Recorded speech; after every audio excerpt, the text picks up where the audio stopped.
en anglais. Madame Guillaume. Merci Madame la Présidente.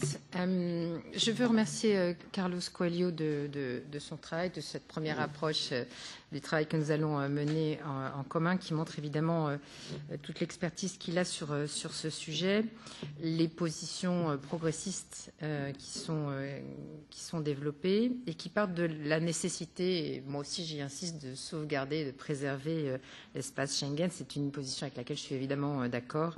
Il faudra que nous allions vraiment dans ce sens. Je vais essayer dans mon travail de rapporteur fictive, on a déjà travaillé ensemble, donc je pense que ça devrait se passer correctement, j'espère. J'aimerais me focaliser en fait sur trois éléments. D'abord, ce qui est vraiment au cœur, les éléments au cœur de Schengen, le code, le mécanisme d'évaluation et le système d'information. Je pense qu'il faudra qu'on explore, en tout cas j'essaierai d'y participer, explorer les politiques qui sont liées à Schengen. Donc c'est par exemple la question du renforcement des contrôles aux frontières extérieures et la stratégie pour une gestion intégrée des frontières. C'est toutes les questions, tout ce qui est partie du rétablissement des contrôles aux frontières intérieures et donc la question de la justification telle que vous l'avez déjà abordée.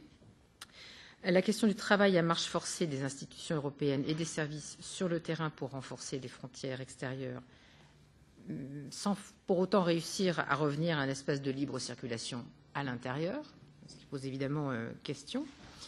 Les sujets de confiance et de solidarité entre États membres, et puis la question de l'impétuosité des États membres à travailler sur les questions de sécurité intérieure, et dans le même temps, leur difficulté à s'accorder, vous l'avez mentionné, sur une réforme correcte du système d'asile européen, alors qu'une plus grande coopération et un système plus solidaire, évidemment, seraient bénéfiques à l'espace Schengen.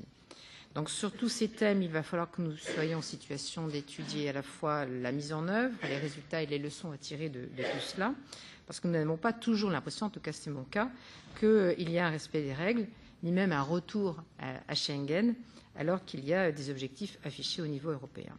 Et enfin, je veux juste mentionner que, selon moi, la priorité n'est pas de mentionner les éléments extérieurs, tels que, par exemple, la question de la coopération avec les États tiers pour lutter contre les causes profondes de migration, ou bien la question des retours, ou bien la question des accords de réadmission.